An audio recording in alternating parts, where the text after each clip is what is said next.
What's going on, YouTube? I'm back again. I told you I was going to be bringing more videos. I actually have a very important video for you today. First and foremost, I'm going to just let you know how I came up on this topic and the reason why I started researching this. So, for the past couple years, once flu season comes or once, cold season comes, my kids have always gotten sick. And one of my biggest things is, if I take them to the doctor, the one thing the doctor always says is, they have a virus, I'm going to go ahead and give you these antibiotics, and just sends us home. It's nothing, to where we really get seen, and most of the time you're getting seen by a nurse or, a medical assistant or something of that nature in the office. So I started looking into more herbal remedies, and I came across a couple of these, which actually do help. So without further ado, the topic for today is actually going to be herbal teas and remedies that actually work. I actually have been, like I said, trying these for the last 2 years. They actually do work. Having colds and testing against medicine that you would get from the drugstore, it actually has a faster recovery time, because it's right to the source. It's the actual substance that's actually in those pills, and it actually has shortened the time of healing / recovery. So without further ado, today I'm going to show you three of a variety of herbs that I actually use once we do get sick or any kind of body pain or things of that nature. The first I actually want to talk about is chamomile. Now, a couple of these, you guys can see these. This is chamomile. Now, a couple of the benefits of chamomile is it actually helps to promote sleep, treat colds, reduce menstrual pain, soothe stomach aches, and also reduces stress. Now, this is my go-to for colds.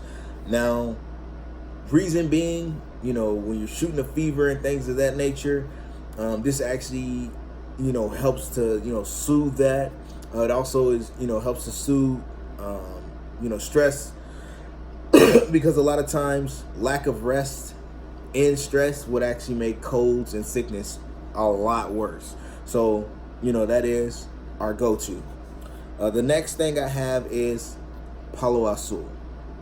Now, this is actually from the Palo Azul tree. A couple of the benefits of this is it actually helps to fight kidney pain, swollen kidneys. If you have a bad back, your sciatic nerve is always swelling up. This is going to be one of the good herbs or remedies that you would actually use. It also will help to alleviate gout and joint pain. Me, I have bad knees from the Army, as well as I start getting a bad hip. Once I start taking this, it actually helps a lot. I'm not gonna say it cures it all, but it actually, it alleviates a lot. Now, with this, you would actually just let this seep in, some boiling hot water, and you would actually drink this in a tea form. Usually what I do is I'll let it, I'll cut these into smaller pieces. I'll drop them in the, some boiling hot water.